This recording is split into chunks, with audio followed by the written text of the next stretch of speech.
ለቤተሰቤ የመጀመሪያ ደግሞ ሰባተኛ ልጅ ነኝ። አባቴ ላይ ደግሞ መንፈሱ ይመጣና ሴት ልጅ ሰጥሃለሁ፣ በሴት ልጅ ወርጄ ፈርዳለሁ፣ ይሄ ይቀጥላል የሚል ፕሮሚስ ያደርጋል። እሱ ዲዛይን ያደረገው አንቺን ተቀባይና አስቀጣይ ለማድረግ ነው። ስም ሰጥቶሽ ነበር። አንድ ስኒ እዛ ጋር ደፍተህ አቡል ጀባ ቃጀባ በረካ ጀባ ብለህ ተመርቀህ ምናምን ነው ሴሪሞኒ።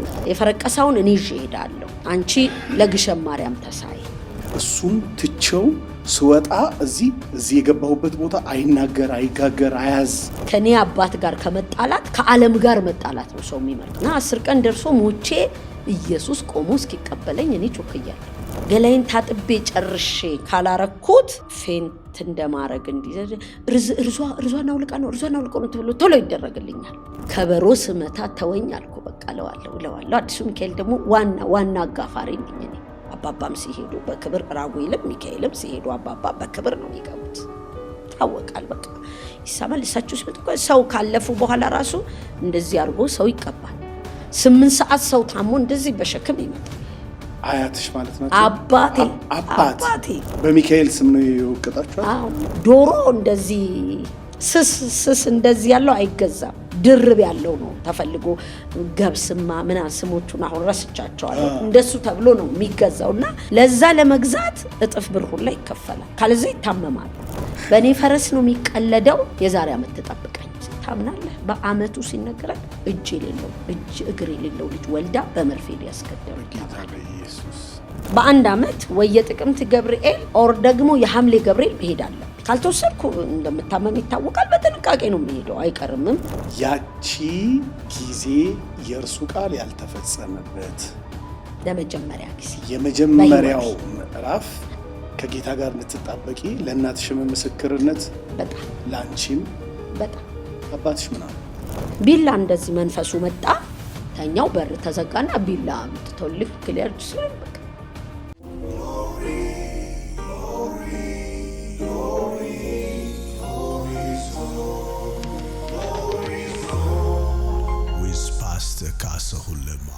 ሰላም የእግዚአብሔር ጸጋ ከሁላችሁ ጋር ይሁን። ይህንን ፕሮግራም ዘወትር የምታደምጡ ቤተሰቦቻችን በተለያየ ዓለም ሆናችሁ አገልግሎታችንን የምትካፈሉና በረከቶቻችን የሆናችሁ ቅዱሳን፣ እኔ ወንድማችሁ ፓስተር ካሳሁን ዛሬም ደግሞ በግሎሪ ዞን ሚዲያ ወርልድ ዋይድ ቻናል እንደተለመደው የምትባረኩበት የምትማሩበት እግዚአብሔርን የምታከብሩበት ልዩ ፕሮግራም ይዘን ተከስተናል። ከመላው ስቱዲዮ ባለሙያዎችና እንዲሁም ከአድማጭ ተመልካች ታዳሚዎቻችን ጋራ መልካም ቆይታ እንዲሆንላችሁ እየተመኘሁኝ እናንተም ደግሞ በያላችሁበት ስፍራ የኛ አገልግሎት ለብዙ ሚሊዮኖች ተደራሽ እንዲሆን ሰብስክራይብ በማድረግና ቤተሰብ በመሆን ጆይን የሚለውን ምልክት በመጫን ከኛ ጋር የዘወትር አብሮ ሰራተኛ እንድትሆኑ በማለት ጥሬን አቀርባለሁ። የዛሬውን ፕሮግራማችንን ስንጀምር ቪዲዮውን ላይክ በማድረግ እንድትጀምሩ በጌታ ፍቅር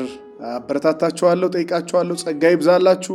እንዲሁም በአገልግሎታችን ውስጥ የራሳችሁን ድርሻ የራሳችሁን መልካም አሻራ ለማስቀመጥና ከኛ ጋር የእግዚአብሔርን መንግስት በብዙ ለማገልገል የምትፈልጉ ወገኖች ስክሪኑ ላይ በምታገኙት አድራሻ እኛን ማግኘት ትችላላችሁ። ሐሳብ አስተያየቶቻችሁንና ከየት ሀገር እንደምታደምጡን ከየት ሀገር እየተከታተላችሁን እንደሆነ እንድናውቅም ጭምር እና አንዳንድ ለአገልግሎታችን ጠቃሚ የሆኑ ግብአቶችን ለመሰብሰብ ለመረዳትም እንዲመቸን ከየት ሀገር እየተከታተላችሁን እንደሆነ በኮመንት መስጫ ሳጥን ውስጥ ጻፉልን። ድንቅ ቆይታ ይሆንላችሁ። እግዚአብሔር ዘመናችሁን ይባርክ። ፓስተር ካሳሁን ለማ የዛሬው እንግዳዬ በብዙ አገልግሎት በብዙ ትልቅ ፕሮጀክት የምትታወቅ በተለያዩ የምድራችን ትልልቅ ሚዲያዎች ውስጥ በብዙዎች ዘንድ የተመሰገነ ስራን መስራት የቻለችና አሁንም እየሰራች ያለች እጅግ የምትገረሙባት የእግዚአብሔር ሴት ነች። ራሷን እንድታስተዋውቀን ሁላችንም ከእርሷም ጋር የመጡትን ጭምር ዌልከም በማለት እንቀበላችኋለን። እንኳን ደህና መጣችሁ ፓስተር። እንኳን ደህና ቆያችሁ።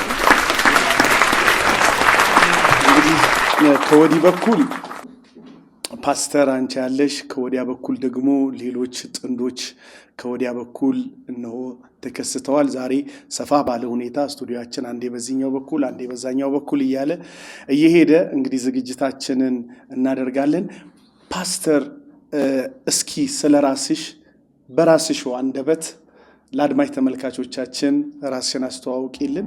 እኔ ባለፈው ጊዜ ቪዲዮዎችሽን በመመለከትበት ጊዜ ከኮሮና ጊዜ ጀምሮ በሰይፉ ፕሮግራም ላይ በጣም ኢምፕሬሲቭ የሆነ ምስክርነቶችሽን አይቻለሁኝ። ሰይፉ ላይ ሌሎችም ነኪያ ሾው ላይም ሌሎችም ፕሮግራሞች ላይ ያለውን አስደናቂ ምስክርነቶችሽን አይቻቸዋለሁኝ። እስኪ ዛሬ ደግሞ በግሎሪ ዞን ሚዲያ ለግሎሪ ዞን ሚዲያ ቤተሰቦች ራስሽን አስተዋውቂልን እስኪ። እድሉ ስለተሰጠኝ በመጀመሪያ ስለዚህ የአክብሮት ግብዣ ከልቤ አመሰግናለሁ። እንግዲህ ያው 2012 ኮሮና ከባድ ጊዜ ነበርና ያኔ ነው እውነት ነው ሰይፉ የጎበኘን እንዲህ ነገሮች እንጂ ከዛ በፊት ነው እኛ ኦሬዲ 2006 ነው ወደ ስራው የገባ ነው። እና እንደውም የመጀመሪያው ምስክርነት በኤልሻዳይ ፓስተር ኤደን ኃይሉ ለመጀመሪያ ሚዲያ ላይ ይዛን የወጣችው እሷ ናት። እንግዲህ እንዲህ እያለን ዛሬም ቦርናጌን የመጀመሪያ እንትኑ ዳግም ውልደት ዓለም አቀፍ የወንጌል ቤተክርስቲያን ነው የመጀመሪያ መነሻው። ላይሰንሱም ሲወጣ የአእምሮ ህሙማን ማንሳት መንከባከብ የሚለው ነገር እዛ ውስጥ ነው የገባው። በኋላ ላይ ግን አሰራሩ በጎ አድራጎቱና የቤተክርስቲያን ወይም መንፈሳዊ ዘርፉ በየራሱ ነው መቀጠል ያለበት ሲባል እንደገና በ2008 ሐምሌ 18 ቀን ደግሞ ቦርናጌን ሜንታል ሄልዝ ሪሃቢሊቴሽን ኤንድ ሂሊንግ ቻሪቲ አሶሲዬሽን የሚል ደግሞ በጎ አድራጎት ህጋዊ ሰውነት አገኘ እንጂ መነሻችን ቤተክርስቲያኗ ናት። በአካባቢያችንም አሁን የብዶቹ ቸርች ነው የምትባለው። ስያሜውን ሰው ሲናገር የብዶቹ ቸርች ነው። ታማሚዎች መነሻው የታማሚዎች ጉዳይ እንጂ ቸርችኛ ነጋዴዎች ነው። እኔም ባለቤቴም እንግዲህ ኔልሳ ቆሎ ታለም ላፍሊ በስኩት ያንዴ ታለምዬ እነጋሻቤ ሲሉ እንዲህ አንድ አይነት ክሩ ነገር ነበረንና ያ አሁን ቸርች ፕላንት የተደረገበት ግቢ ማለት የብሎኬት ማምረቻ ነበር። እዛ አካባቢ 75% ሰው ቤቱን የሰራው በኔ ብሎኬት ነው። ዋው! እና ከዛ ደግሞ ደብረ ዘይት ውስጥ ፋሬስ ኮስሞቲክስ ኢንዱስትሪ ይባላል። በጣም ትልቅ ኢንዱስትሪ ነው። ጥሩ የሚሄድ የሚወደድ እውነት ገበያ ውስጥ ደግሞ ፔኔትሬት አድርጎ የሚገባ ስራ ነበር ኮስሞቲክስ ኢንዱስትሪው። እንግዲህ አጋጣሚዎች ተፈጠሩና ሁሉም ጥቅልልል ብሎ ወደዚህ ገባ። ኦኬ። እነዛን ሁሉ ፕሮጀክቶችሽን አቆምሻቸው ወይ? ምን ሆነ? ባለቤቴ ስራ መስራት ፈለገ። እሺ። እሱ ደግሞ ኮሌጅ አንድ ፌርማታ ይባላል አካባቢው ሲጠራ፣ ብቻ መሳለሚያም ሳትደርስ ካራ መሳለሚያ ሳትደርስም ከኮተቤ መምህራን ኮሌጅ አንድ ፌርማታ ዳቦ ቤት፣ ኬክ ቤት፣ ካፌ ምናምን ነበር እና በጣም ይወደዋል ስራውን። በጣም ያደገበትም ስራ ነውና ፋይናሊ ወዴት መጣን? እሱ መቋቋም አስፈልገው።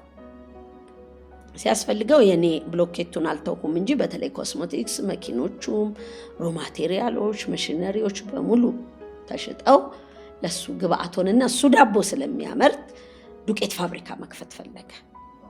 እንዳልኩ ከልጅነቱ ይታወቃል በዳቦ ስራ። እዛ አካባቢ ወደ ዱቄት ፋብሪካ መግባት ፈለገ።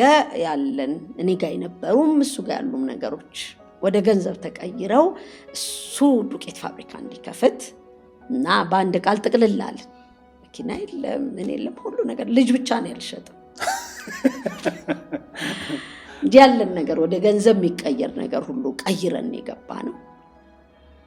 ከገባም በኋላ ግን ለኛ ጥሩ አልነበረም።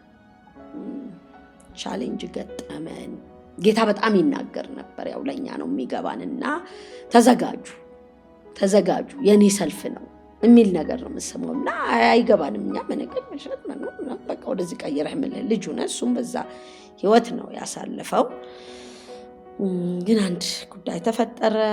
ነገሩ በሚፈለገው ልክ አልሆነም 6 ወርም አልሰራ ነገሩ ወደ ፍርድ ቤት ገባ ታሸገ ብቻ ሁሉም ነገር በቃ ምንም ሁሉም ነገር ባዶ ሆነ ያ ጊዜ ለኛ ከባድ ነበር በጣም ከባድ ግን እንጸልያለን ያው ጌታንም እንለምነው ሀው ምንድን ይፈልከው እኔ ነኝ የሚሉ ድምጾች በጣም ከባድ ነበሩ ለኛ ቤት ፋይናሊ ግን ጠበቃ ነበረው ባለቤቴና አቶ ተሰማ አበበ ይባላል በእውነት እግዚአብሔር ይባርከው ለኛ ወንድም ነው በዚህ አጋጣሚ በችግር ውስጥ ያገኘናቸው ወዳጆቻችን ስፍር ቁጥር የላቸው እና እሱ እንደሚፈለገው አልሄደለትም ያው የህግ ባለሙያ ስለሆነ ጦር ኃይሎች ይዞን ሄደ ጦር ኃይሎች ፓስተር ተመስገን ጋር ይዞን ሄደ ፐርሰናሊ ለሱኔ ፓስተር ተመስገን ከመድረክ ከእንዲህ አይነት ስም ውጭ አላውቀውም እሱ ግን ጓደኛው ነው እኔንና ባለቤቴን ይዞን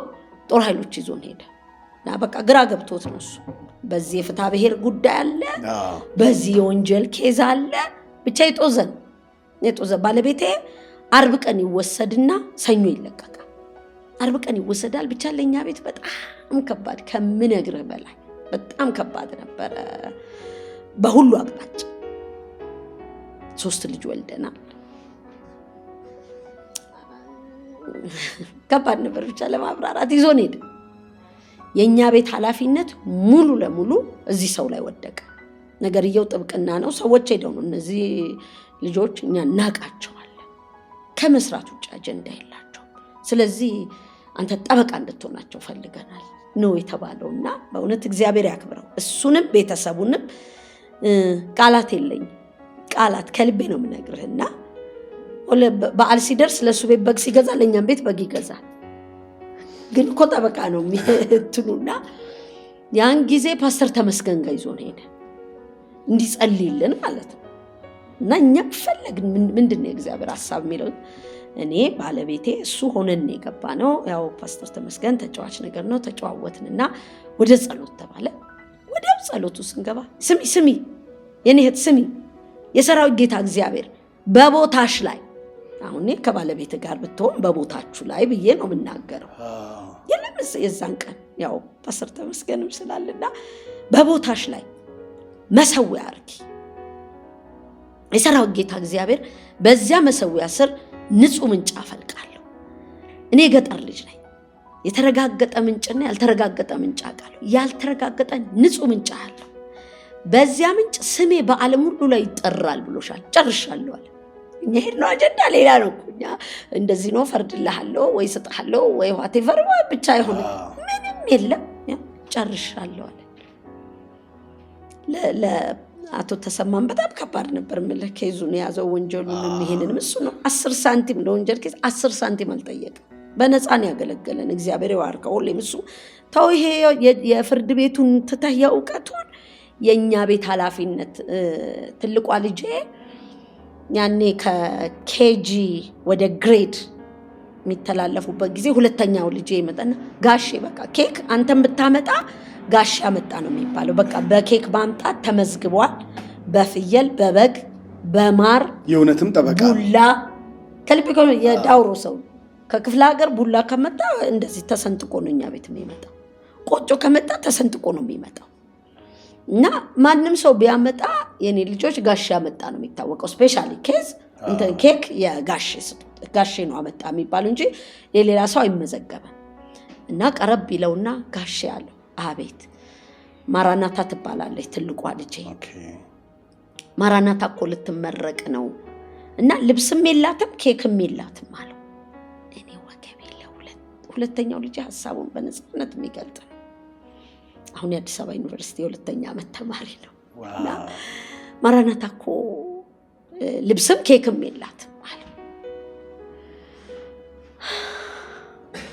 ምሳ ዝግጅት እንዲዘጋጅ አድርጎ ኬክ አዞ ልብስ ገዝቶ ቤቢ የምንለው የመጨረሻ ወንድ ልጅ አለው ያኔ አሁን ትልቅ ሰው ሆኗል ቤቢ ካሜራ አስይዞ ሌሊት ከቤት ጀምሮ ያስቀረጸ ትምህርት ቤት አውሎ መኪና ይዞ ሄዶ በመኪናው አምጥቶ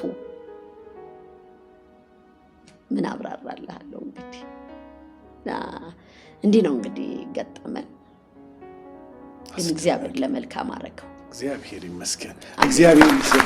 የራሱ መንገድና አሰራር አለው በእያንዳንዱ የህይወታችን ምዕራፎች ውስጥና የሚያስደንቀውም እሱ ነው። በጣም ማይነጉ ሌሊቶች ናቸው የነጉት። አራተኛ ልጄን ወልጄ እንደዚህ ብዬ አድሬ አውቃለሁ። መተው ወሰዱት። አርብ ቀን እንዳልኩ ይወስዱታል። በቃ እንዴት ተደግፌ ነው የሚነጋው እና ጫፍ ማግኘት አይቻልም። ደግሞ ሰኞ ይመጣል ይለቁታል እና ለእኛ ቤት በጣም ያን ሰዓት ላይ ነው የተጀመረው ራእያችን። አሁን ልክ እንዳልኩ ፓስተር ተመስገን ጋር ወሰደን። ፓስተር ተመስገን ምንድነው መሰዊያ በቃ መጸለይ አይደላል። አንድ ጭቃ ቤት ነገር አለች ማዳበሪያ ምናምን አረግንባትና ጸሎት ተጀመረ። ያኔ ከደጅ አጋንንት በራንኳ አጋንንት ያለበት ሰው በራንኳ አቅቶ ይመጣል። ለምንድነው የምትጠሩ? ለምንድነው ስራ የምታበላሽ ብለው እኛና ጋር ስራውን አናበላሽ እንጥራው አንጥራው እኛ ጋር እንደሱ የሚባል የለም። እዛ ሰዎች ይድናሉ። አጋንንት ያዛቸው ከነሊጧ አንድ ሴት አሁን በድቁና ታገለግል ነበር እኛ ጋር። አሁን ቤት ገዝተው ወደ ሱሉልታ ሄደዋል። ከነሊጧ መጣች እና ሴቶች አብሯት ለምንድን ነው ምጣሩኝ ምናምን በኢየሱስ እሷን ዘጥቶ ጌታን ሰዎች ይቀበላሉ። ብቻ ናቀው እንደዚህ ያለ በዚህ መሃል ሰዎች ፍርድ ቤት ኬዝ እንዳለን በቃ የጋሼ መኪና በሳምንት 3 ቀን ማለት ይቻላል። ያቶ ተሰማ መኪና በሳምንት 3 ቀን እኛ በር ላይ ነው። ማታ ወይ አገልጋይ ይዞ ይመጣል፣ የሆነ ነገር ይዞ ይመጣል። በቃ ነገር በሳምንት 3 ቀን በትንሹ ያቶ ተሰማ መኪና ጋሼ መጥቷል። በቃ የቤተሰቡ አባል ነው የሆነውና ያን የሚያውቁ ሰዎች ባለስልጣን የኢህአዴግ ባለስልጣን ቤቷን ወስዶባታል። እባካቸው ደግሞ እኔ ትንሽ ጉዳይ ከሰጣኝ ያዝበላው ነው ማለት አንተንም ካወቁት እሱ ነው ያላወቁት ሰው በቃ ማገዝ እንትን እሺ ጥሩ በቃ በኋላ እሷ የት ናት? እሷ አብዳ ኡራኤል በኢየሱስ እሷ አብዳ ቤት ምን ይሰራላታል? እሺ ምን ይደር? ቆይ አማኑኤል ሆስፒታል ደግሞ ዶክተር መልካሙ የሚባል ሰው አውቃለሁ። በጣም ወዳጅ ነው። ደወልኩለትና ዶክተር ኦኬ ላኪያታል። በዚህ ሁሉ አላየናትም። እኔና ባለቤቴ ሆነ ለልጆች ሳንቲም ሰጥተን ኡራኤል አትላስ ሆቴል ጋር ነው ቤቷ። ከዛ ከጎዳና ላይ ናት። ከዛ አንስተው አማኑኤል እንዲወስዷት በቃ ላክ። በዚህ ሁሉ አላየናት። እዛ ስደርስ አተኛም። አሁን ደወልኩለት። ለምንድን ነው ዶክተር ማተኛው? የሚከፈል ነገር ካለ እንከፍላለን። በዛ ችግር እኮ ነው። ግን ሼር እያረክ ታልፋለህ ይመስለኛል። እግዚአብሔር ለምን እንደፈለገው እሱ ስለሚያውቅ እና አተኛም ተባለ። እና ልጆቹ ደውለው እዛውን መልሳ አሳዘነች። እንዴት ተነሳ? በቃ አምጧታል። አሁን የምነግርህ ሁለተኛው ልጄ የሱ አልጋ እንግዲህ እኔ ኦልሞስት ወደ 3 ሴትና 2 ወንድ ኖረኝ። የሱን አልጋ አውጥቼ ሴቶቹ ቤት አስገባው እና እሷን እዛ ፍራሽ አንጥፌ አስገባው። ቀን ትጮኻለች፣ ሌሊት ትጮኻለች። ያው እኔ በጌታ ቤት ስለሆንኩ ደግሞ ወስደው መቼም ያለኝን ነው የምሰጠው ለሰው። ቸርች ደግሞ ልካታለሁ። ማንነችን ሴትዮ ይዞ ይመጣ ይዛችሁ ጦጦ እንዴ ለምንድን ነው ተይዞ የሚወጣው? ቸርች ትጮኻ እየጮኸች ነው መስተ እንዴት ውጭ ትባላለች? ሌላ መላት። እንግዲህ የመጡ ነገሮች ያልኩ መልእክት መጣ ነደደ። ብቻ ነገሮቹ መልክ መያዝ ጀመሩ። በ2 ወር ከ19 ቀን ፍጹም በሚባል ደረጃ ነፃ ወጣች ቤት ውስጥ። ያ እንግዲህ ለእኛ ትልቅ ነገር ነው። ፀሐይ ተፈራ ትባላለች። አሁን ሲፈለግ አንድ ወንድ ልጅ አግኝተናል። ሄደን ፀሐይ የ7 ወንድ ልጅ እናት ናት። አሁን ያን ጊዜ ይሄ አመቺሳ የሰጠችው ልጅ ነው የተገኘው። አዲስ ዓለም ጌታቸው ይባላል። አሁንም አለ። ከዛ ለ2 ልጅ የወለደችው ለፈረንሳዊ ነው። የ2 ልጆች ደብዳቤ አገኘን። የኢትዮ ኤርትራ ጦርነት የተጻፈ ደብዳቤ። ወይ ሞተዋል ወይ ከሀገር ወጥተዋል። ስለ 2 ልጅ ምንም ማግኘት አልተቻለም። ከ7 ወንድ ልጅ 1 ልጅ ብቻ ተገኘ እና የሰፈሯ ሰዎች ወጥተው የሞተ ሰው መነሳቱን አየናል። ዳግም ውልደት ያልነው በዚህ ምክንያት ነው። አማርኛው ስለተያዘ ነው ቦርናጌን የተባለው በጎ አድራጎቱ። እንጂ ቸርቹ ዳግም ውልደት ነው የሚባለው። የሞተ ሰው መነሳቱን አየን አሉ። ፀሐይ ስትመጣ አሉ ጎረቤቶቿ በሽቶዋ ነው የምናውቀው አሉ። ስለዚህ ብራንድና አንድ አይነት ሽቶ ተጠቀም መለያ ያላት ሴት ናት ማለት ነው። እና እቺ ሴትዮ ለ18 ዓመት ነው ኡራኤል የተኛችው። ልብስ የሚባል የለም የሆነ ሽርጥ እንዲህ አርጋ ነው የተገኘችው። ያኔ የህይወት ልክ በቃ የህይወት መስመር ውስጥ የገባው ይመስለኛል። ያው ነጋዴ ስትሆን የቀን ዕቁብ አለ፣ የሳምንት ዕቁብ አለ፣ የወር ዕቁብ አለና ሶፋ ስትቀይር፣ ቁምሳጥን ስትቀይር፣ አቅም ሲገኝ መኪና ስትቀይር ነው የምትኖረው። ለካ ህይወት ይሄ ነው የሚለው ልኬት ውስጥ የከተተ። ከዛ በኋላ ሌላ ነገር ማየት አልቻልኩም። ገባ አሜን።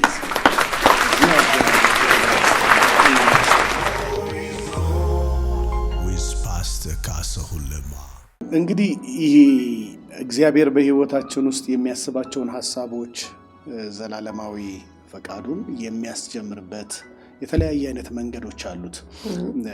ስፔሻሊ ከመንገዳችን ወደ መንገዱ፣ ከፈቃዳችን ወደ ፈቃዱ፣ ከራሳችን መሻት ወደ መሻቱ ሊያዞረን ሲፈልግ የሚጠቀምባቸው ይሄ ተርኒንግ ፖይንት የሚሆኑን ራውንድ አባውቱን ዞረን ወደ እርሱ መንገድ የምንገባበት አደራረጎች አሉት። እኛ ባይገባን አንዳንዱን ማንወዳቸው ይሆናሉ፣ ሌላውን ማናውቀው ይሆናል እና ልክ እንደዛው አይነት ነገር ነው ባንቺም ህይወት ውስጥ አሁን ስትነግሪኝ መረዳት የቻልኩት። እና የልጅነት ህልምሽ በጌታ ከመሆንሽ ጀምሮ ይሄ ነገር ህልምሽ ነበር? ሐሳብሽ ነበር? በዚህ ውስጥ በዚህ አይነት አገልግሎት ለማገልገል በዚህ ውስጥ የምትሄጂ መስሎሽ ያውቃል? ጭራሽ። እንዴት ነበር ጅማሬሽስ? ወደ ጌታ ከመምጣትሽ ጋራ እንደው ወደ ኋላም ልመልስሽ ብዬ ነው። ደስ ይለኛል። ለቤተሰቤ የመጀመሪያ ደግሞ 7ኛ ልጅ ነኝ። የመጀመሪያ 7ኛ ይሳዋ ይመጣም ማለት ነው። አዎ። ወላጆቼ 6 ልጅ ነው የሞተባቸው። ማይ ጋድ። እና እናቴ አዲስ አበባ ነው ተወልዳ ያደገችው። ያው ቤተሰቦቿ አለ ጨሌ ማድረግ አለባት እና በየአመቱ አርሲ ፈረቀሳ መሄድ አለባት ተባለ። እና እሷ ያናድዳታል። በጣም ነው የምትጠላው። በጣም ማለት ስድስቱንም አጣች። 5 ወንድ 1 ሴት እና ጨሌ አርጊ ሲሉ በጣም ያስጠላታል። በጣም አትሞክሩት ነው የምትለው። ግን ሰይጣን ክፉ ነው፣ በጣም ክፉ ነው። በጣም እንጂ እና ምን ወለደች ሲባል ሞተ ወይ ከአባቴ ጋር ተለያዩ ምናምን አታሪክ አለ እኛ ቤት። እንግዲህ ሁሌም እላለሁ ከሰይጣን ጋር የእድሜ ዘመናት አቆጣጠር መንፈስና በስጋ መሆኑ ካልሆነ ምንም እኛ ቤት የሌላ አምልኮ ያለ ሁሉ አይመስልህም። እኛ በቃ እና ቡና ተፈልቶ አሁን እዚህ አንድ ስኒ እዛ ጋር ደፍተህ አቡል ጀባ ቃጀባ በረካ ጀባ ብለህ ተመርቀህ ምናምን ነው ሴሪሞኒው። እና እሷ ደግሞ እሱን አትወደው፣ በጣም ያናድዳታል። አባቴን ማግባቷ ራሱ ያናድዳታል። በዛ በኩል ነው የመጣው። የለምን በቤተሰቦቿ አለ። በአባቴ ደግሞ ባለውቃቢ ናቸው። ሁለቱ መርጃ አረከ። ኦኬ 24 ሰዓት ነው እኛ ቤት ጫት የሚቃመው። ፒልስ ሲመሰረቱ 24 ሰዓት ነው ጫት የሚቃመው። ትካድማለህ፣ ታፈላለህ። አሁን ቡና ታፈላለህ። ጠዋት 12 ሰዓት ቡና ተፈልቷል፣ የሆነ ሰዓት ላይ ቡና ተፈልቷል። ጫት ካለቀ ሌሊት ትሄዳለህ። አንተ ደግሞ እሷ ሄዳ ትግዛ ይላል መንፈሱ። ኦኬ በሰው አይመጣልኝም ይላል። አዎ እናቴን እሷ ሄዳ ትግዛ ይላል። እና ፋይናል ያው ልጅ መውለድ ትፈልጋለህ መቼም ትዳሩ ስትሆንና ወላጆቿን ቤተሰቦቿን በጣም ሆይ ያሉ።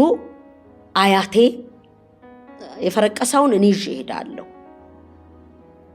አንቺ ለግሸም ማርያም ተሳይ፣ ፈረቀሳውን እኔ እሄዳለሁ። በቃ ቤተዘመድ ሁሉ እንትን ያልተሳለ ስለት የለ። ከዛ አባቴ ላይ ደግሞ መንፈሱ ይመጣና ሴት ልጅ እሰጥሃለሁ በሴት ልጅ ወርጄ ፈርዳለሁ፣ ይሄ ይቀጥላል የሚል ፕሮሚስ ያደርጋል። በጣም የሚገርም እኔ ግንቦት 1 ቀን ነው የተወለድኩት። በልደታ አድባር ምናምን ተብሎ ይደረግ አይደል? ግንቦት 1 ቀን ነው የተወለድኩት። በቃ የተደረገው ነገር ልነግርህ አልችልም። ስለዚህ አንደኛ ነኝ፣ 6ቱ ስለሞቱ በመወለድ ግን 7ኛ ነኝ። እንዲህ ሆነ። ከዛ ቀጠለ እድሜ ያው እየጨመርኩ ሲሄድ በየአመቱ የአርሲ ፈረቀሳ በዓል የጥቅምት ገብርኤልና የሐምሌ ገብርኤል ነው። በአንድ አመት ወይ የጥቅምት ገብርኤል ኦር ደግሞ የሐምሌ ገብርኤል መሄድ አለብኝ። ካልተወሰድኩ እንደምታመም ይታወቃል። በጥንቃቄ ነው የምሄደው፣ አይቀርምም። ግምጃ ጨርቅ የሚባል ነገር አለ። ይሁን ዥንጉርጉር እሱ ነው ስለቱ። ያው በጣም ፋሚሊ ስለሆኑ የእናቷ ቤተሰቦች እኛ ስንሄድ በቀጥታ መስጊድ ውስጥ ነው የምንገባው። እንትን አለ የላስቲክ ዳስ አለ። ያው እሷ ስትሄድ ቤት እንገባለን እኛ ምናምን ብርቱካኑ መብላቱ መጠጣኔ ማለት እና እዚህ አንገቴ ላይ ደግሞ የሚታሰር አለ፣ እርዝ ይባላል። ገላይን ልታጠብ ይወልቃል፣ ውሃ መንካት ስለሌለበት ይወልቅና ገላይን ታጥቤ ጨርሼ ካላረኩት ፌንት እንደማረግ እንዲህ እርዟን አውልቃ ነው ተብሎ ቶሎ ይደረግልኛል። እና በዚህ ልክ ነው የሚሄደው። በኋላ ላይ ወደ 13 ዓመቴ አካባቢ ሐሙስ ደግሞ ሀድራ ማደር አለባት ተባለ። ከዛው ከአርሲ ተነገራት ለአያቴ ማለት ነው። እንዳልኩ የሐምሌ ገብርኤል ኦሬ ጥቅምት ገብርኤል ስለምንሄድ ሐሙስ ሀድራ ትደር ተብሎ ከአርሲ መልእክቱ ተነገራት። እሱን ይዛ መጣች። ሐሙስ ቀን ደግሞ በግራዋ ታጠብና ከትምህርት ቤት ከመጣሁ በኋላ በግራዋ ታጠባለሁ። ከዛ ጫት ይደረጋል። የሚፈልገው ምን ነገር ዲማንዱ ብዛት በጣም ከዛ ያ ጫት እኔ አሁን ድረስ ሰዎች ጫት እንዴት እንደሚቅሙ አሁን ሳስበው ሁላ ሪቴት ያደርገኛል። ገና አፌ ውስጥ ሲገባ ዝግንን ይለኛል። ኦቾሎኒ ስኳር አረገውና እንትን እንደ ምግብ ማለት ነው። አባቴ ሲተው ቀኑን ሙሉ እንደዚህ ይውላል ብሎ ነው የሚውሉት። እኔ እኮ እንደ ምግብ ማለት ነው። እኔና እናቴ እንደሱ እንደ ምግብ ነው የምንውጠው። ዋጥ ቶሎ በቃ እርስት እንጂ አኝኮ ምናምን አሁን ሳስበው ይዘገንነኛል። ያ ሐሙስ ቀን ደግሞ እንደሱ ሆነ። እንግዲህ በወሩ 4 ጊዜ ማለት ነው እንዲህ እየተደረገ። ከዛ ደግሞ አዲሱ ሚካኤል ደግሞ የሰንበት ተማሪ ነኝ። ከበሮ ስመታ ተወኝ አልኩ። በቃ ለዋለው አዲሱ ሚካኤል ደግሞ ዋና አጋፋሪ ነኝ እኔ። አባባም ሲሄዱ በክብር ራጉኤልም ሚካኤልም ሲሄዱ አባባ በክብር ነው የሚገቡት። ታወቃል። በቃ ይሳማል። እሳቸው ሲመጡ ሰው ካለፉ በኋላ ራሱ እንደዚህ አድርጎ ሰው ይቀባል። 8 ሰዓት ሰው ታሞ እንደዚህ በሸክም ይመጣል። አያትሽ ማለት ነው? አባቴ አርሲ የምትወስደኝ አያቴ ናት። ኦኬ። ቤት ውስጥ ያለ እንዲህ አይነት ነገሮች ደግሞ አባቴ ናቸው። ቀይ ነገር ብቻ እየበረታ ሄደ። የሰፈሩ ሰው እኮ ሰው ከታመመ ከሌሊቱ 7 ሰዓት 8 ሰዓት ተደብድቦ ይገባል። እንትኑ ምንድነው ይባላል? ይሄ ማጨሻው እሳቱ አይጠፋም። አመድ ነው የሚለብሰው። ከዛ ገለጥ ይደረግና እጣን ወይራ የሆነ ነገር ምናምን ይደረግበታል። አይን ያረ ከዛ መንፈሱ ይወርድላቸዋል። አባባስ ላይ ሲጋጩ እሳቱን ሲረግጡ ምናምን ነው እሳቱን ሁሉ ይረግጣሉ እኮ ምንም ለመሞቅ ወይንስ አይደለም። መንፈሱ ሲመጣ ያቆማቸዋል እዛ ላይ ምንም ከግርግዳ ጋር ያላትማቸዋል ምናምን ማአት ታሪክ ነው ያለው። ልክ አሁን ሩቅ ምስራቅ አካባቢ ላይ እንዳለው አይነት አሁን እሳት ላይ ምናምን ነገር ቆመው ወክ ምናምን የሚያደርጉ አሁን በአይናችን ያየነው እኮ ነው የምነግርህ። እኛ ቤት ያው ጨው በረንዳ እኮ አዲሱ ሚካኤል ጀርባ እኮ ነው መኖሪያችን። የአካባቢው ሰው ልጅ ታሞባቸው 8 ሰዓት ምናምን እባኮት ተብሎ ይመጣል። ወዲያው ጫቱ አለ እንደዚህ። እንዳውም በፌስታል አልነበረም በሆነ በኮባ ነገር ዙርባ ምናምን ሲባል ነው ማስታወሰው ያኔና እንደዚህ ነው እኛ ቤት ላይፍ።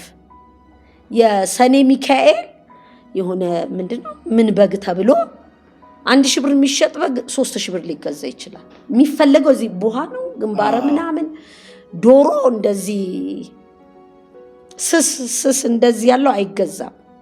ድርብ ያለው ነው ተፈልጎ ገብስማ ምናምን ስሞቹን አሁን ረስቻቸዋለሁ እንደሱ ተብሎ ነው የሚገዛውና ለዛ ለመግዛት እጥፍ ብር ሁላ ይከፈላል። ካለዚህ ይታመማሉ። የሆነ የቡና ሰዓት ካለፈ የሆነ ነገር ሀፕን ያደርጋል። እና እዚህ ቤት ነው ያደኩት። ይሄ ለኛ ቤት ኖርማል ማለት በቃ ኖርማል ላይፍ ነው። ምንም አዲስ ነገር የለውም። ተላምደነዋል። እንዳልኩ ያቺ የጫቷም ነገር ብትበርህም እየዋጥንም ምናምን ብቻ ኖርማል ነው እኛ ቤት። ከዛ የሰኔ ሚካኤል ያው ታቦት ይወጣል። ብዙ ካደረግን በኋላ ደብሪቱ የምትባለች ከዚህ ከኛ ከሚካኤል ከሰንበት ህብረቱ ወጣ ጴንጤ ቤት ሄዳለች። እና እኔ ደግሞ ለኛ ነኝ ጠበቅናት። በሷ በነሱ በነደብሪቱ ቤትና በጴንጤ ቤቱ መካከል ሚካኤል አለ። ከቤቷ ወደ ጴንጤ ቤት ከጴንጤ ቤትም ወደ ቤቷ ለመሄድ ሚካኤልን ማቋረጥ አለባት። ስለዚህ የትም ልፋትልም ቀን ጠበቅንና አፈር ድሜ ያወላናት። እኔ ነጠላዋን ነው ማስታወስ የቀደርኩት መክደን ጀግንነቱ እስካሁን ድረስ እንዳለ ነው ይመስሉ። አፈር ድሜ ነው ያበላዋት። በቃ ተባብረን ብቻ ወቀጥናት። በጣም በሚካኤል ስም ነው የወቀጣችኋት? አዎ። እንዴት ወርድ ባይ ወርድ ያልኳት እስካሁን ትዝ ይለኝ። አንቺ የሚካኤልን ስጋና ደም ስትበይ ቆይተሽ እንዲህ አይነት ክደት ትፈጽሚያለሽ የሚለው ወርድ አሁንም ትዝ ይለኛል። ከዛ እዛው ላይ ምን ይፈጠራል? ሄደን ለምን አናያቸውም ተፈጠረ። እዛው ላይ እዛው ከድብደባው በኋላ ፍራንክ ሲበትኑ ምንም ሲያረጉ ለምን ሄደን አናይ? ይሄ በየማታው በጣራ በኩል ምናምን የሚያረጉት አዎ፣ ለምን ሄደን አናይ ማለት ነው። ሰኔ 16 ቀን ሄድ ነው። የተወሰኑት ፈሩ መሰለኝ ብቻ አላቅም። እግዚአብሔር እኔ ላይ አጀንዳ ስለነበረው እኔ እንዲህ ብዬ ነው ቀኑን መጣብቀው ሄጄ ሳይ በቃ እሷን ከደበደብኩ በኋላ እንዲሆኛለሁ። ሲሄድ ቤቴል መካነ ኢየሱስን ታውቀዋለህ? አዎ። እንዲህ ነው የሚገባው። ስለዚህ እዚህ ጋር ሆነ ደጅ ደረጃው ላይ በቀጥታ መድረኩ ጋር እንትን ትላለህ ይታያል። ፍስሐ የሚባል ሰው አስታውሳለሁ። መለጥ ያለ ቀይ ሰው ነው። ምን እንደተሰበከ ምናምን አላቅም። ደርሻለሁ። ቀና ብዬ እንዲሳይ የለም ኮርኒስ የሚባል ነገር ግንብ ነው ቤቴል መካነ ኢየሱስ። እነዚህ አይጠቀሙም ከኮርኒሱስ መበተናል። ምን እንደሆነ አላቅም። ብቻ እንዴት ቆየሽ ብትለኝ አላቅም። መጨረሻ ላይ ግን የሃይማኖት መግለጫ ሁሉ ጊዜ መካነ ኢየሱስ እኔ ሁሉም በሚችል ሰማይና ምድርም ብቻ የሆነ ነገር ሰንጥቆ ገብቷል። ምን እንደገባ አላውቀውም እስካሁን። የሚቀጥለው ፕሮግራም ቀን እሄዳለሁ። ጥቅስ ጽፋለሁ። ከሚካኤል መጽሐፍ ቅዱስ ተሸልሜያለሁ ከበሮ ስለመመታ። ያ መጽሐፍ ቅዱስ ስራ ጀመረ። እዛ የተጻፈውን ቁጥር ይዤ መጥቻ ነበር። ደግሞ ቤታችን ከአባቴም ጀምረ ማንበብ እንወዳለን። በጣም እናነባለን። ትልልቅ መጽሐፎች ይሄ አንድ ለእናቱ፣ ወንጀለኛው ዳኛ ምናምን የሚባሉ መጽሐፎችን ሁላ እናነባለን። መጽሐፍ ቅዱስም በቃ በላሁት ጭርቅምቅምቅም ኢሚዲየትሊ መንፈሱ መበሳጨት ጀመረ። ሁለት ጌታ እዚህ ቤት አይኖርም ይላል። እኔ እኮ አላውቅም አሁን ጌታ ምንም አላውቅም። ብቻ ነገሩ እየነደደ አንድ ቀን አውሬው ገባ። አሁን ቁርጥ ነው ተዘጋጁ፣ በ10 ቀን ከዚህ ቤት ሬሳ ይወጣል።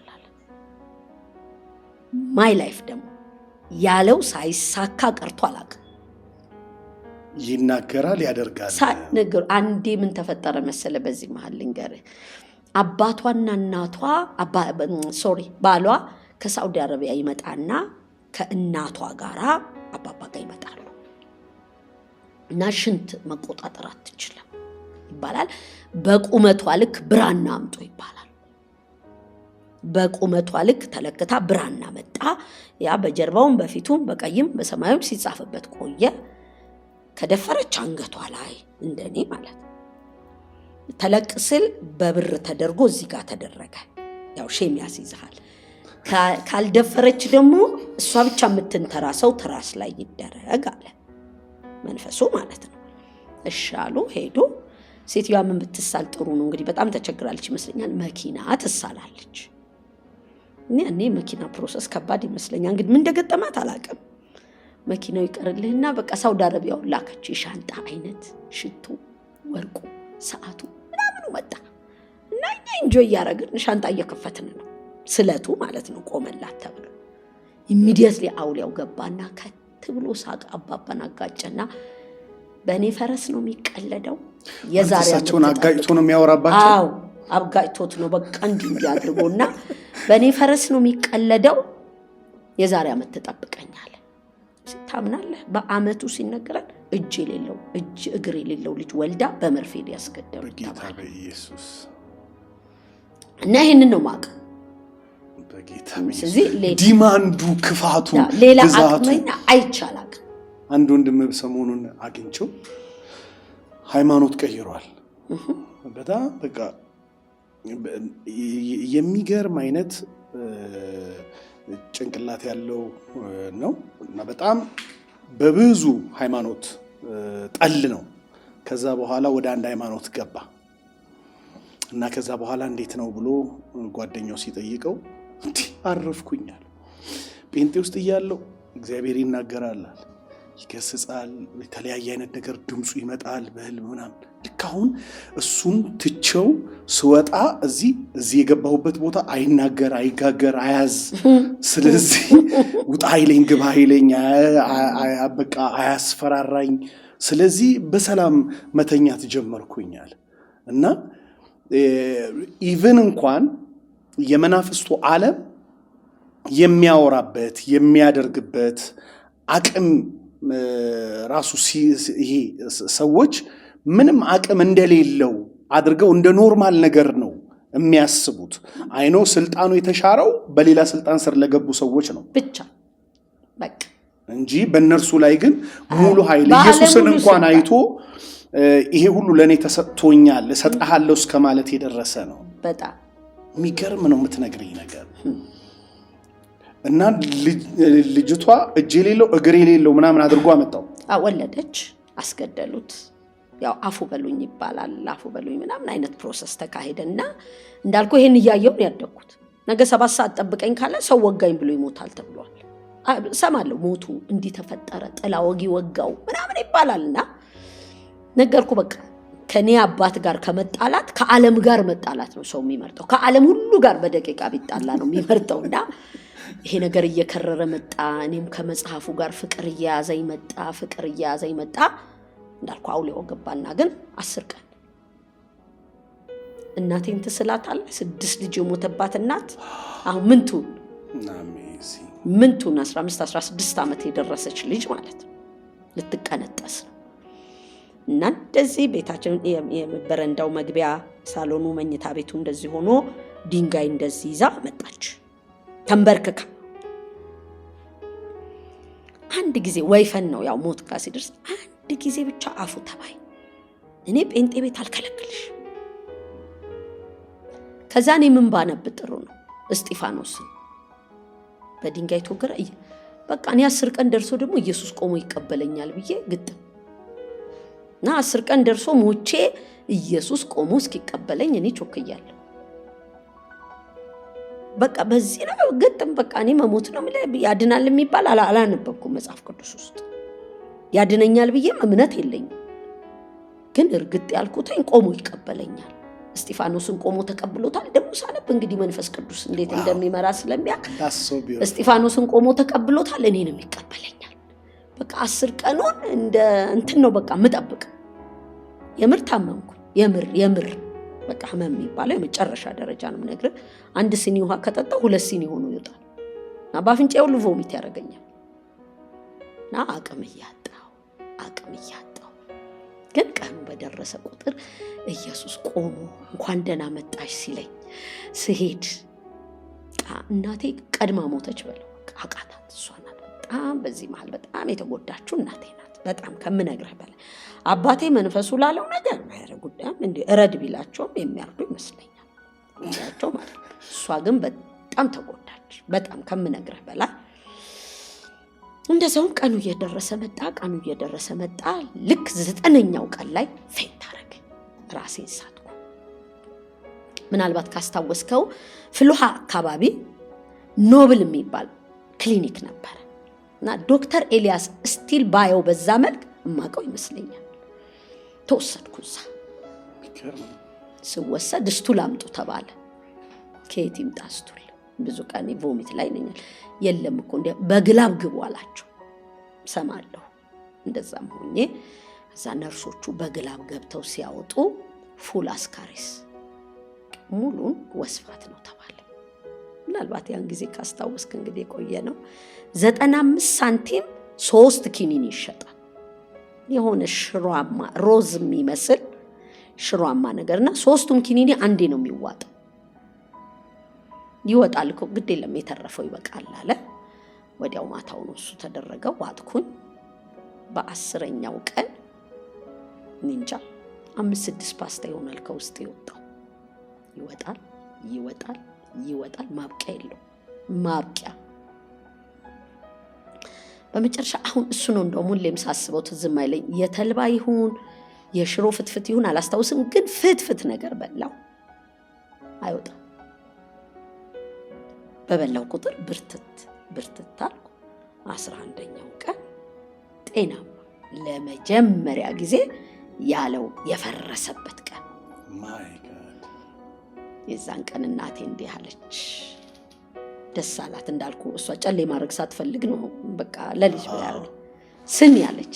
እዚህ ሰፈር እንደማያቸው ሜንጤዎች ወጣ ገባ እላለሁ ብቴ ላንቺ ያንድ ቀን ትንፋሽ አይፈቅድልሽ። የነብርን ጅራት አያዙ ከያዙ አይለቋለች። እንዴት አወቀች? ዳንኩ ኖ አይ ልክ አሁን ይሄ እዚህ ሰፈር እንዳሉት ጴንጤ ወለም ዘለም ነው። ወለም ዘለም የሚሉ ሰዎች ታያለ። ስለዚህ የሆነ ፎከስ ነበረች ማለት ነው። እሷ ይሁን መውጫ ነው የምትፈልገው ሲገባይ ማለት ነው። ያው በፊትም ያ ችግር ስለነበርና ወለም ዘለም ላለው ካልሽ እዚህ ጋር ያለውን ቁጣ ታውቀዋለች። እንኳን እሷ እኔ እኮ አልኩ በጣም የሚገርመኝ እግሬን አንቀሳቀስ ነበር። እኔ ሌላ ሰው የሌላን ሰው መረዳት አላውቅም። የኔ መረዳት ግን ሰው ሲሞት ከእግሩ ይደርቃል ምናምን የሚሉ መረዳቶች ነበሩኝና እንዲህ ስለ እግሬ አይደርቅም። አይ መሞት አልጀመርኩም። እኔ የሚመስለኝ መሞት ከእግሬ ጀምሮ እንዲህ ብሎ እንደምወጣ ነበር ማስበውና እኔ መሞት ነው ኤክስፔክት ማረገው። ምንም ቸርች ብሄድ ምናምን ማንም ይጸልይልኝ የለም። በቃ እየደረስኩ ብቻ ያችን ቁጥሯን እየጻፉ እመጣና አንድ ምዕራፍ አነባለሁ ብዬ እኮ 10 ምዕራፍ ላነብ ይችላል። አነባለሁ በቃ መጽሐፉን ምንም ሌላ የለም። በቃ የሌለ ወዳጅ ሆኖ ነው የቀረው። የነገረኝ ሰው የለም። ያብራ ፐርሰናሊ ያዘኝ ሰው የለም። በቃ በዚሁ መንገድ ነው የሄድኩት። ከዛ ላንቺ አንድ ቀን ትንፋሽ አሁን የሆነ በቀጭን ክር ላይ እንዳለው አስብ። ከዚህ ወደዚህ የምትሄጂ ከሆነ ባገኘው አጋጣሚ ይጨረግድሻል ነው የእሷ ሐሳብ። በቃ እንዲሆኑ እንግዲህ ጅማሮ እንዲህ ነው የተጀመረው። አሜዚንግ። ያቺ ጊዜ የእርሱ ቃል ያልተፈጸመበት ለመጀመሪያ ጊዜ የመጀመሪያው ምዕራፍ ከጌታ ጋር እንድትጣበቂ ለእናትሽም ምስክርነት በጣም ላንቺም በጣም አባትሽ ምን አሉ? ተጀመረ ጦርነቱ እንግዲህ ጀመረ። ይፋዊ የሆነ እንዴ ምንድን ነበር መረጋጋት የሚባል ይሄ አብዮት ጠባቂ መረጋጋት የሚባል ተቋም ነበር። መረጋጋት እርግጠኛ አይደለም ብቻ አብዮት ጠባቂና መረጋጋት የሚባሉ ነገሮች ነበሩ። ቢላ እንደዚህ መንፈሱ መጣ። ተኛው በር ተዘጋና ቢላ አምጥተው ልክ ሊያርድ ሲል በቃ መስኮት ተገነጠለ። ከዛ እኔም አላቀውም። ከዛ በኋላ በእኔነቴ አይመስለኝ የእናቴንና የእማማን የአያቴ ያርዱሽ የነበሩት አባትሽ በቃ ይሄ ድብደባው ምናምን ተወሱ አይነገርም። እሱም አይነገርም። በቃ መቸገሩ፣ ልብስ ማጣቱ እኛ ቤት ሰንደል ጫማ የሚያረጉት ነው የሚባሉ ያን የሆነ ሰንደል ጫማ የሚባል የጫማ ጦቱ፣ የልብስ ጦቱ፣ የምግብ ጦቱ ምንም አይነገር። ምግብ እንዳትበላ። ከዛ ደግሞ እኔ ሶቪየት ሄጄ መብላት ምናምን ከሱ ጋር እንደዚህ አላውቅም። ቤተሰቤ ጋር ስለኖርኩ ማለት ነው። 2-3 ቀን ምግብ አልበላ። አሁን የለመድኩት የቀረፋ ሻይና ያቺንም ቀረፋ ሰርቄ ነው መወስዳት ከቤት ወስጄ አፌ ይሸታል። 2-3 ቀን ሳልበላ ቆይቼ በዚህ አጋጣሚ ማህዲያ የምትባል አሁን አሜሪካን ያለች በጣም አብሮ አደጌ ያለች በጣም ከምነግርህ በላይና እሷም ከሙስሊም ቤተሰብ ነው ጌታን ያገኘችው። በቃ ዳቦም ካገኘን ቆሎም ካገኘን እሷን ቀምሰን መዋል ማደር በቃ ይሄ የህይወት እንትናችን። በኋላ ላይ የኔ ትልቁ ችግር አንድ ቃል ካልነበብኩ ካላስተማርከኝ አልተዋትም። የበግና የፍየል ሌጦ ለብሰው በምድር ተቅበዘበዙ፣ ዓለም አልተገባቻቸውም። በቃ ስላልተገባን ነው የሚርበን። ርቦን እንሞታለን።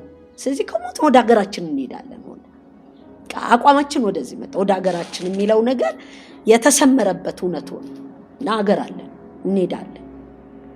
እሱ በጣም አቅመኛ ያረገን የእግዚአብሔር አደራረግ ነው ብዬ አምናለሁ። አሁን ሳስበው እንዲህ አምናለሁ። እና በኋላ ላይ ደግሞ እንቁጣጣሽ ሲደርስ ነው ጨሌ የሚደረገው።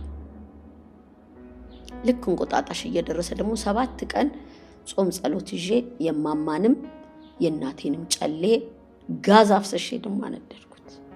ያኔ ነው ሊያርዱሽ የተነሱት አባትሽ ወይስ ከዛ በፊትና ይሄ አብዮት ጥበቃ ሲያስ? ከሱ በፊት ይመስለኛል። ጊዜ ግን ከጨሌው ጋር የተያዘ አይደለም። ኦኬ ጨሌው ምክንያቱም የእናቴ ነው፣ ውቃቢው የአባቴ ነው።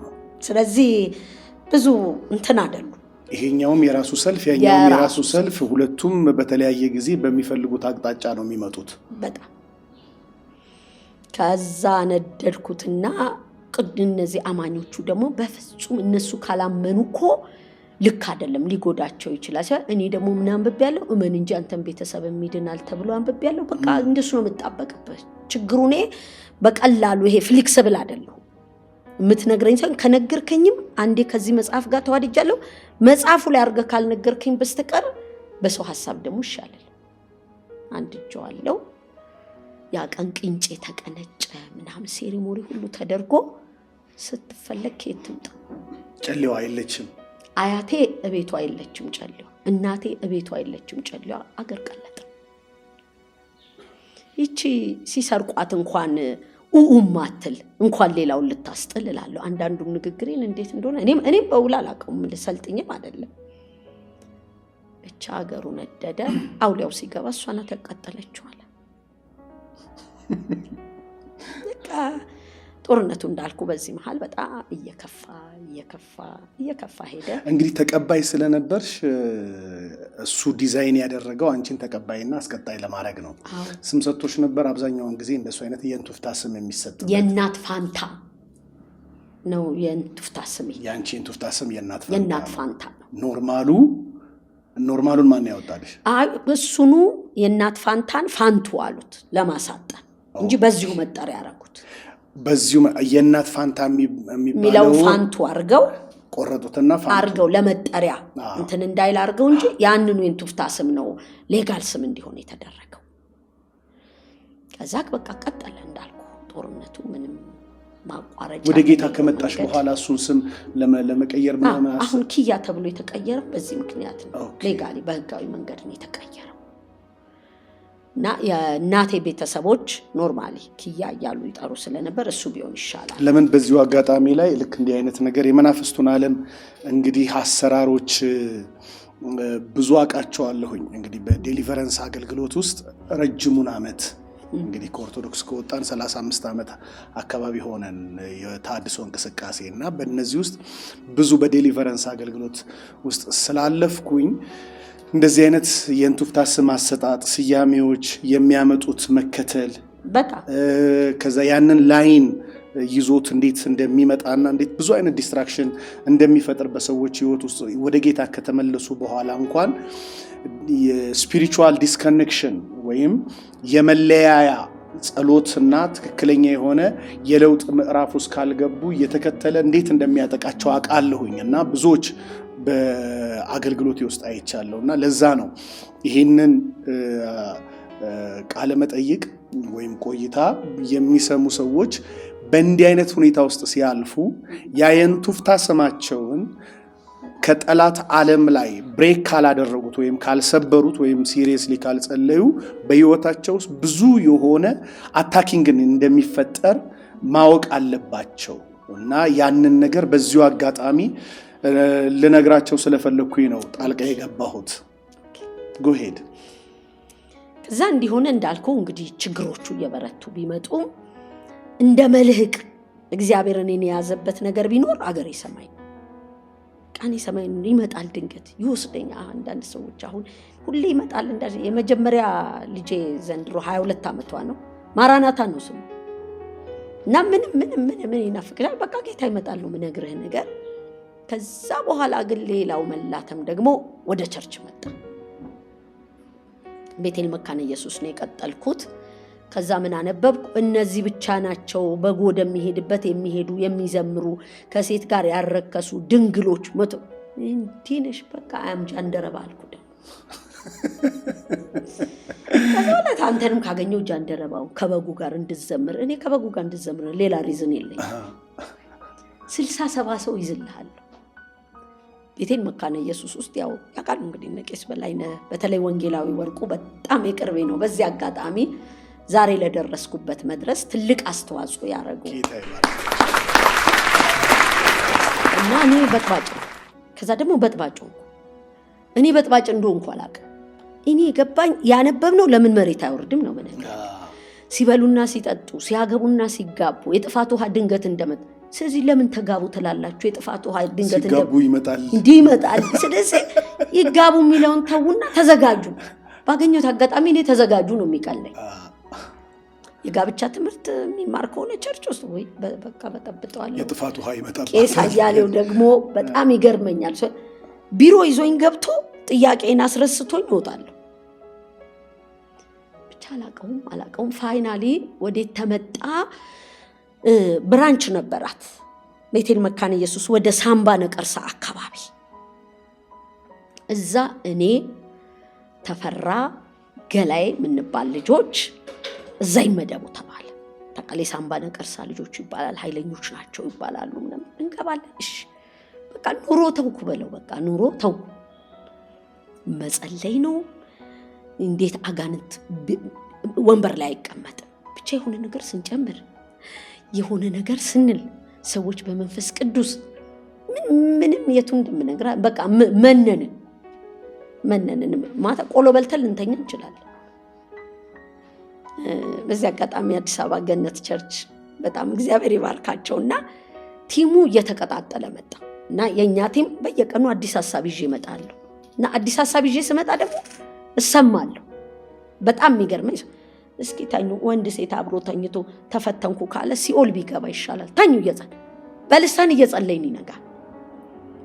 እና በቃ እንዳልኩ የኔ ሩጫ እዛኛው መንግስት ጋር በቃ እንዲህ ብለን በዚህ አጋጣሚ ደግሞ ጋሽ መኮንን ነገራንና ቄስ በሊናን ከልቤ ጋሽ መኮንን ነገራ እንዲህ ጄን እያያዘ ብርቱ ነገር አለ ብሎ የሆነ ጫካ ጣፎን ማቀው በሱ ስለ በዚህ በመንፈሳዊ እንጂ ፋሚሊዎቼ ሰንዳፋም ጣፎም በዚህ መስመር ብዙ እናቀዋለን። ግን ጣፎ ጾም ጸሎት ይዞ የሚያስገባኝ ከልጆች ጋር ደግሞ ጋሽ መኮንን ነገር ሆነ። በጣም ይጸልይልኛል። እሱ ጃንደረባ አይደለም ተወኛልኩ። በቃ ጃንደረባ ነው ምነግርህ፣ ከበጉ ጋር ትዘምራለህ ነው ምነግርህ፣ ሁልጊዜ ምነግርህ እንደ ወንጌል ይሄንን ነው አብሮ። እንዲህ ያለን አንድ ቀን ከሁሉም ማረሳው ሰፈር አንዲት ልጅ ታመመች ተባለና እንጸልይላት ሄድን። የት ነው ያስካ ሲባል ቤቴል መካነ ኢየሱስ ሲል ወገቤው ለሁለት ተካፈለ።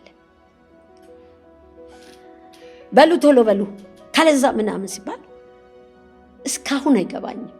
ወደ አይምሮዋ ትመለስ ብለን በቃ ድናለች ብለን ጥለን ወጣን እና ያ ልቤን በጣም ጎድቶታል። እኔ ያነበብኩትን ወደ መሬት ካልመጣ ወይኔ ጋር የሆነ ነገር አለ። አንድ ቀን እንጦጦ መካነ ኢየሱስ ቄስ በላይነህ ከጉባኤ ያነሱኝ። ነይ እመቤት ነው የሚሉኝ፣ ይቅርታ ቄስ በሊና እሳቸው ላጋንተ በይ ጸልይ አስወጭ ይሉኛል። እዛ ርርብ እያለሁ እምቢ ብሎን በየክፍሉ ይዘውኝ ሄዱ ጀመር። እኔም ያችን ቀን አልቀርልክ ሄዳለሁ። ከጉባኤ መሀል እመቤት አለች ነይ ይሉኛል፣ ይዘውኝ ሄዳሉ። ያን ስንጨርስ ደግሞ ማማጋ ገብተን ምግብ በልቼ ሻይ ጠጥቼ ወደ ቤት እሸኛለሁ። በኋላ እንዳልኩ ሳምባ ነቀርሳ የተሰጠን ቦታ የተፈቀደልን ቦታ ጋር ሰው ጠዋት ቸርች እየቀረ ከሰዓተኛ ጋር ይመጣል። ቤቷ ሞልታ ደጅ ሙሉ ይሆናል። በቃ የመነነ ሰው ነው የምነግርህ እኮ ምንን ያለ ሰው። በዚህ አጋጣሚ ያው የቤተ ክርስቲያን መሪዎችን ጋበዝን። ብቻ በጊዜው ጥሩ ያልነበረ ነገር ተከሰተ።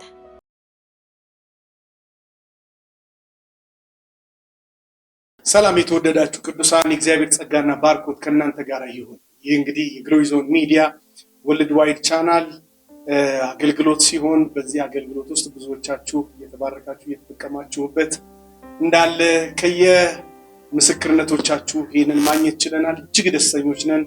የምናገለግለው አገልግሎት ዘርፈ ብዙና እጅግ በጣም በብዙ አቅጣጫዎች ላይ ትኩረትን የሚያደርግ በርካታ ዘውጎች ያሉት አገልግሎት እንደመሆኑ መጠን በእያንዳንዱ ፕሮግራማችን ውስጥ ተሳታፊዎች ስለሆናችሁ እግዚአብሔር አምላክ ይባርካችሁ።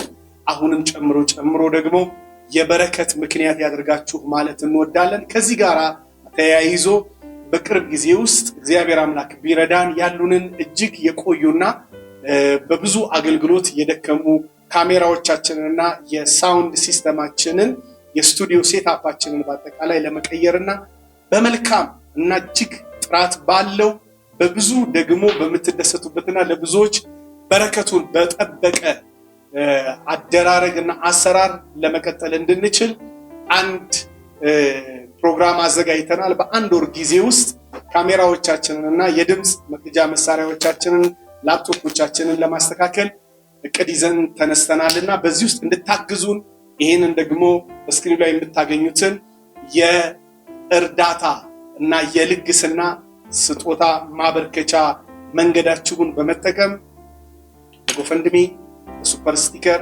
በቴንኪዩ ስቲከሮች እንደዚሁም በሱፐር ቻት ስቲከሮች እንደዚሁም ደግሞ በባንክ የቤተክርስቲያን አድራሻዎቻችን በመላክ አብራችሁን አገልግሎታችንን እንድትካፈሉና የዚህ በረከት ደግሞ አንድ አካል እንድትሆኑ በጌታ ፍቅር እጅግ በብዙ ትህትናና በብዙ አክብሮት ጥያቄን አቀርባለሁ። ጸጋ ይብዛላችሁ። ሰላማችሁ ብዝት ይበል። ለምታደርጉት ነገር ሁሉ የእግዚአብሔር በረከት በሕይወታችሁ ላይ